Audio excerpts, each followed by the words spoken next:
Hello guys, আসসালামু আলাইকুম। আমরা এসেছি বিজয় অঙ্গন। এখানে আছে হলো জাদুঘর। এখানে ভিডিও করা এলাও না, যার কারণে আমরা ভিতরে ভিউগুলো দেখাতে পারলাম না, সরি। আশেপাশে এখানে বেড়া দেওয়া আছে, এটা আপনারা ভাবেন না যে আমরা জেলখানার মধ্যে আছি। আর এটা হলো নদী না, এটা হলো দিঘি, কোনো সমস্যা নেই।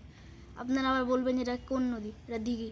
যাই হোক, এখানে বোর্ড আছে, আপনারা এখানে রাইড নিতে পারবেন, কোনো সমস্যা নাই। এখানে পার পিস 20 টাকা করে নেয়। আমি উঠি নাই, সেজন্য আমি বলতে পারলাম না। 20 টাকাই নিবে, কোনো সমস্যা নেই, আপনারা উঠতে পারবেন। এখানে সেফটির জন্য লাইফ জ্যাকেট আছে, ভয় পাওয়ার কোনো কারণ নেই। দিকে অনেক গাছগাছালি আছে, পরিবেশটা অনেক সুন্দর। পরিবেশটা যদি ভালো লাগে তাহলে কমেন্টে বলে যাবেন। এটা মন ভালো করার একটি জায়গা, আপনারা চাইলে এখানে আসতে পারেন, মন ভালো হয়ে যাবে। আচ্ছা, আমি এটার নাম বলে দিই, এটা হলো বগুড়া একটি জায়গা। যারা বগুড়া আছে তারা চিনবেন। তো আপনারা যদি চেনে থাকেন তাহলে কমেন্টে বলে যাবেন। আর আপনারা যদি না জেনে থাকেন তাহলে আমরা ভিডিও শেষে বলে দিব এটা কোন জায়গা। ওখানে একটা স্কুল আছে, স্কুলের নামটা যদি আপনারা জেনে থাকেন তাহলে কমেন্টে বলে যাবেন। ওই পাশে যাওয়া এলাও না, এখানে তার কাটা দেওয়া আছে, সেজন্য আমরা ওই পাশে যেতে পারলাম না। ওখানকার ভিউটা অনেক সুন্দর ছিল, কিন্তু দেখাতে পারলাম না, সেজন্য এখানে দেখেন। এটা হলো জাদুঘর। জাদুঘরের পাশে অনেক গাছ আছে। আমার তো মনে হয় যে গাছ অনেক সুন্দর আছে। এখানে এত সুন্দর পরিবেশ, একবার আসলে আর আপনার আর বাসায় যেতে মন চাইবে না। আমরা এখানে অনেক জনই গেছিলাম।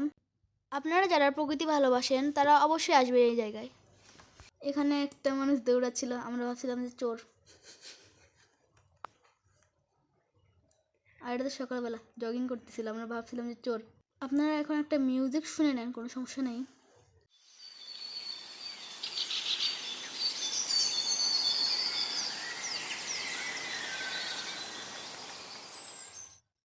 ক্যামেরাটাকে একটু ইগনোর করে নেবেন, কোনো সমস্যা নেই।